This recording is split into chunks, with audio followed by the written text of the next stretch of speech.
শুভ সকাল বন্ধুরা। আপনারা কেমন আছেন? এই যে আমরা আজকে ছুটির দিন, ঘুম থেকে উঠেছি, উঠে তোমা বারান্দার বাগানে পানি দিচ্ছে আর একটু বাগানের যত্ন আত্তি করছে। আজকে বৃষ্টি নেই, আকাশে একদম আহ, আহ, সাদা। তবে একটু তীব্র মানে গরমের তীব্রতা একটু বেড়েছে। গতকাল 2 দিন ধরে বৃষ্টির কারণে হালকা ঠান্ডা ছিল, কিন্তু আজকে বৃষ্টি নেই বলে হচ্ছে গরমটা খুব বেশি গরম, স্যাঁতসেঁতে একটা ভাব, স্যাঁতসেঁতে গরম, ঘাম হচ্ছে। তো এই তোমার গাছে পানি দেওয়ার পর আমি আপনার গাছে নিম তেল স্প্রে করেছি। যাদের গাছে বা পোকামাকড়ের আক্রমণ হয় বাগানের, তারা নীল তেলটা স্প্রে করতে পারেন, এতে পোকামাকড়ের উপদ্রবটা কমে যায়। এরপর স্প্রে করেছি চিলেটেড জিঙ্ক বলে একটা জিনিস।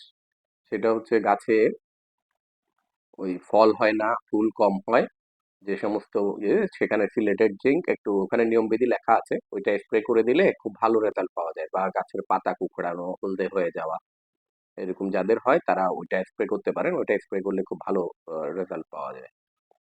তো আমি যে বাগানে আমাদের এই বাগানের ওইটা স্প্রে করেছি, স্প্রে করে একটু দেখছি কি অবস্থা। আমাদের অপরাজিতাটায় খুব কম ফুল ফুটতো, এখন মোটামুটি মাসাল্লাহ খুব ভালো ফুল ফুটছে। ভালো। তো এই র্যাকগুলো রিসেন্টলি লাগিয়েছিলাম, আপনাদেরকে গত ভিডিওতে আমি দেখিয়েছি। আকাশে বৃষ্টি নেই, কিন্তু রোদও নেই, বৃষ্টিও নেই, কিন্তু একটা মানে হিউমিডিটি অনেক বেশি থাকার কারণে একটা ভ্যাপসা টাইপের একটা গরমটা সহ্য হচ্ছে না। একদম অস্থির অস্থির লাগছে। সকালে উঠেও যদি এত গরম থাকে তাহলে সারাদিন তো হয়তো গরমের তীব্রতাটা আরো বাড়তে পারে। গরমের তীব্রতা বাড়লে যে হারে ডেঙ্গু বেড়েছে, ডেঙ্গু রোগী যে হারে বেড়েছে, হসপিটালগুলোতে তো ডেঙ্গু রোগী জায়গা হচ্ছে না। সবাই হচ্ছে যে আপনারা যারা বাগান বা ছাদ বাগান যাদের আছে তারা হচ্ছে খেয়াল রাখবেন যাতে 3 দিনের বেশি টবের মধ্যে পানি জমে না থাকে। আমরা আমরা এটা বিশেষ করে আমি খুব গুরুত্ব সহকারে এটা খেয়াল রাখি। তো যাই হোক, বাগানে ফুল টুল দেওয়া, জল টল দেওয়ার পরে তারপরে তমা হচ্ছে বসে একটু রিল্যাক্স মুডে বারান্দায় বসে বসে ও হচ্ছে গরমের কারণে বারান্দায় বসে আছে, বলছে যে ঘরের ভেতরে একটু ই লাগছে, সাফোকেশন লাগছে। নাস্তা টাস্তা হয়ে গেছে, আমাদের সকালের নাস্তা হয়ে গেছে। এখন তোমার একটু রিল্যাক্স মোডে বসে চিল করছে। তো যাই হোক, এই পুরো আমাদের ঘরটাতে জানালা দরজা খুলে দিলে একদম আলো বাতাসের কোনো অভাব নেই। সম্পূর্ণ পরিপূর্ণ ভাবে একদম ফকফকা করে এই হয়। তোমার সব বেডরুমটা ভালো করে গুছিয়ে টুছিয়ে হচ্ছে বারান্দায় গিয়ে বসেছে। ও ছুটির দিনে প্রচুর কাজ করে। আর এগুলো আজকে প্রায় 4 বছর 5 বছর ধরে এই কটা প্যান্ট পিস এবং কয়টা শার্ট পিস পড়েছিল বাসায়, আমি আজকে আলমারি গোছাতে গিয়ে পেয়েছি। তো চিন্তা করলাম যে তোমার যে টেইলার, এই টেইলার আমি অবসর বা ইয়ে থেকে অন্য জায়গা থেকে করি। তো তোমার যে টেইলার, সেই টেইলারকে দিয়ে চিন্তা করলাম যে এগুলো শার্ট পিস গুলো দিয়ে সবগুলো দিয়ে কাতুয়া বানিয়ে ফেলি। আমি আসলে শার্টটা খুব কম পরি, কিন্তু কাতুয়াও পরি। তো যে কারণে হচ্ছে যে এগুলো দিয়ে বানাবো। আর 2টা প্যান্ট দেখি বানাই ফেলি। কারণ হচ্ছে যে এগুলো ঘরের থেকে নষ্ট হয়ে যাচ্ছে। দীর্ঘদিন কাপড় গড়ে রাখলে কাপড়ের ই থাকে না, মানে কি বলে এটাকে, কোয়ালিটি বজায় থাকে না, নষ্ট হয়ে যায়। আমি ভুলেও গেছিলাম এগুলো, যে কয়টা যে ছিল এগুলো পুরোপুরি ভুলে গেছি। তো যাই হোক, ওই দিন হয় তোমার ব্লাউজ এবং ইয়ান থেকে কথা বলেছিলাম ওর টেলারের সাথে। ও টেলার বললো যে ভাইয়া দিয়ে যায়, আমি সুন্দর করে বানিয়ে দিব। তো ওই জন্য বের করে রাখলাম, দেখি কিছুক্ষণ পরে বের হব। আগে ঘরে হালকা পাতলা কিছু কাজ আছে একটু, তো কাজগুলো করে আমি ছুটির দিনে আমি আর তমা হচ্ছে আমাদের ঘরের যত রকমের কাজ আছে, যত রকমের কাজ থাকে, অবশিষ্ট যতগুলো কাজ থাকে সমস্ত কাজগুলোই করি। তো শার্টটা হচ্ছে ইয়ে শার্ট পিস আর 2টো প্যান্ট পিস। তো যাই হোক, দেখি আমি নিয়ে যাচ্ছি কাপড়গুলো, দেখি কি অবস্থা। কাপড়গুলো নিয়ে টেলারের কাছে দিয়ে আসি। বাইরে মানুষ বের হয়েছে কিনা জানি না। আজকে তো জশ্নে জুলুস হওয়ার কথা ছিল, এখন ওখানে রাস্তা বন্ধ টন্ধ কিনা জানি না। তো যাই হোক, এই যে আমাদের বাসার গলি দিয়ে বের হয়েই এই সামান্য সামনে গেলেই টেলার দোকান, মানে 1/2 কিলোমিটারেরও কম বাসা থেকে। তো যাই হোক, গিয়ে ই করলাম, কাপড় দিয়ে চলে এসেছি। আর বাসায় এসে দেখি আমার দুই কমরেড একদম চুপচাপ বসে আছে। মহিলাটা ওই ভেতরে, আর পুরুষটা উপরে বসে আছে। এখন ডিম পেড়েছে কিনা জানি না, কারণ ওদেরকে ডিস্টার্ব করলে হয় কি ওই ডিমে আর তা দিতে চায় না। এই দুইটা খুব বজ্জাত। অনেকবার হচ্ছে ডিম দিয়েছে, আমি দেখার চেষ্টা করেছি ডিম দিয়েছে কিনা, তারপর থেকে আর ডিমে তা দেয়নি, ডিমগুলো নষ্ট করে ফেলেছে।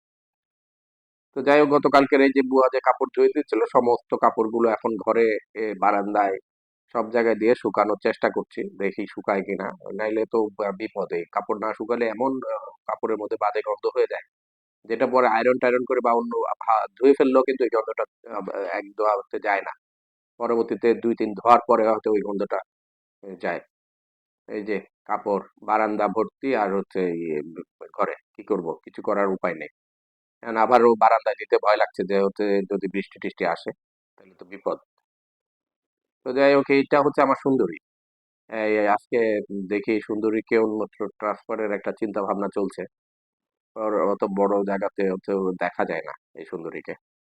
এটা আজকে 2 মাস হয়েছে আমার সুন্দরী নিয়ে এসেছি একে। ওর নাম রেখেছি আমি সুন্দরী। এই সারাক্ষণ এই এর মধ্যে ঘুরে বেড়ায়। তো এটা চেঞ্জ করবো, ওর এটা আবাসস্থল চেঞ্জ করা হবে আর কি।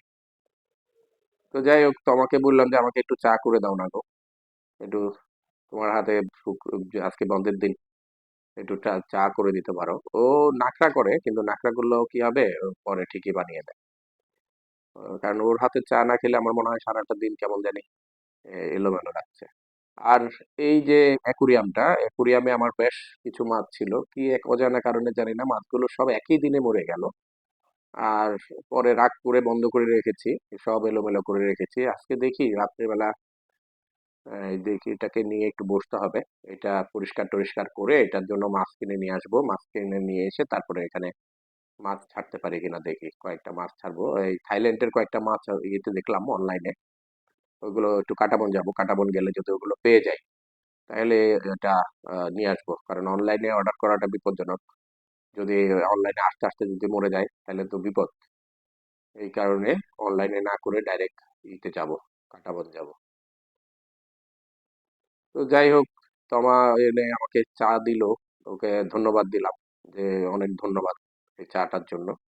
And ওর হাতের চা না খেলে, ছুটির দিন হোক কি মানে ছুটি ছাড়া দিন হোক, আমাদের আমার মনে হয় যে আমার শরীরের ক্লান্তি বোধটাই কাটে না। তো যাই হোক, তো আমার বিকালবেলা আহ, 3টার দিকে তোমা বললো চলো আমি রেডি, তুমি রেডি হও, আমরা হচ্ছে ইতে যাবো, এই বসুন্ধরায় যাবো। ওর বসুন্ধরা থেকে ওর কানের দুল নেওয়া হয়েছিল, ওই কানের দুল এক্সচেঞ্জ করবে মানে যেটা নিয়েছিল সেটা বারবার কান থেকে খুলে পড়ে যাচ্ছে। তাই বললাম আচ্ছা ঠিক আছে চলো। পরে আমিও ওর সাথে ম্যাচিং করে পাঞ্জাবিটা পরে নিলাম, আমাদের দুজনের ম্যাচিং করা পাঞ্জাবি, ওর শাড়ির সাথে আমার হচ্ছে ম্যাচিং পাঞ্জাবি। আমি বললাম কেমন লাগছে, তো হচ্ছে মানে আমাকে তো পছায় বোঝেন না, সারাক্ষণ বললো যে একটু মনে হয় পাঞ্জাবিটা একটু লুজ লুজ হচ্ছে। আমি বললাম না ঠিকই আছে, একটু লুজ করে বানিয়েছি, কারণ টাইট হলে গরমের মধ্যে ঘামালে গায়ের সাথে চিটচিটে একদম লেগে যায়। তো যাই হোক, দুজন আমরা রেডি হয়ে ঘর থেকে বের হব। কিছুক্ষণের মধ্যে বের হওয়ার উদ্দেশ্যে বের হচ্ছে। বসুন্ধরা যাবো, প্রথমে যাব বসুন্ধরা, বসুন্ধরা থেকে পরে এই যে বসুন্ধরাতে বেসমেন্টে এসে দাঁড়িয়ে আছি, লিফট উপরে গেছে, আসতে সময় লাগছে। তো যাই হোক, তোমার কানের দুল হয়েছে, এক্সচেঞ্জ করে এই আহ, দোকানের সামনে দাঁড়িয়ে আমাকে বললো যে আমাকে একটু ছবি টবি তুলে দাও। আমি বললাম ছবি তুলবা, আচ্ছা ঠিক আছে দেখি কি করা যায়।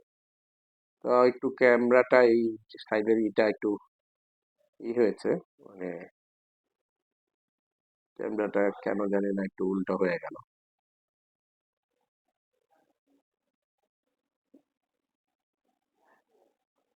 তো যাই হোক, ওখান থেকে বের হয়ে তমা বললো চলো দোয়েল চত্বর যাই। আমি বললাম দোয়েল চত্বর গিয়ে কি করবা? বলছে কাজ আছে, তুমি আগে আমাকে নিয়ে দোয়েল চত্বর চলো, আজকে আমি যা যা কিনতে চাইবো তুমি কোনো রকমের কোনো প্রশ্ন করবা না।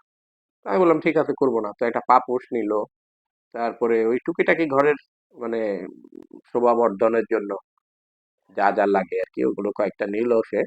নিয়ে ওখানে যাক, একটু আমাদের কাছে মনে হয়েছে রিজনেবল প্রাইসই, দোয়েল প্রাইসে দোয়েল দোয়েল চত্বরের ভেবেছিলাম যে অনেক দাম নেবে বা অনেক দাম চাইবে, কিন্তু আমার কাছে মনে হলো যে একদম রিজনেবল প্রাইস চেয়েছে। যে অনলাইনে যেভাবে বলে না যে মানে অনলাইন থেকে কম প্রাইসে আমরা পেয়েছি। আমি এটা ওই পাপোশ কিনেছি আমরা ওখান থেকে পাটের।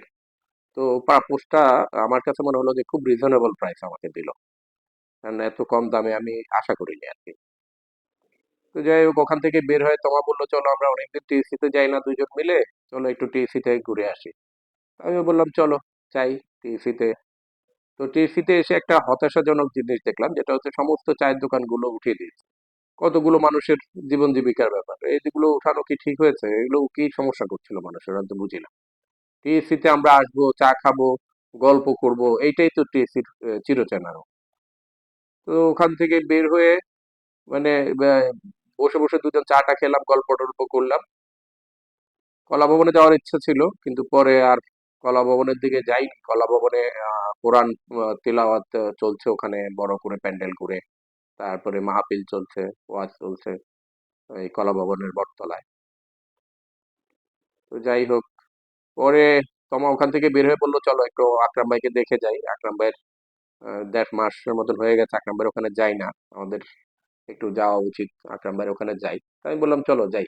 তো আকরাম ভাইয়ের ওখানে গেলে তো স্পেশালি আকরাম ভাইয়ের হাতের অনেক কিছু শরবত, চা, হ্যাঁ এগুলো যাওয়ার পর পরই অ্যালোভেরা শরবত বানিয়ে দিল।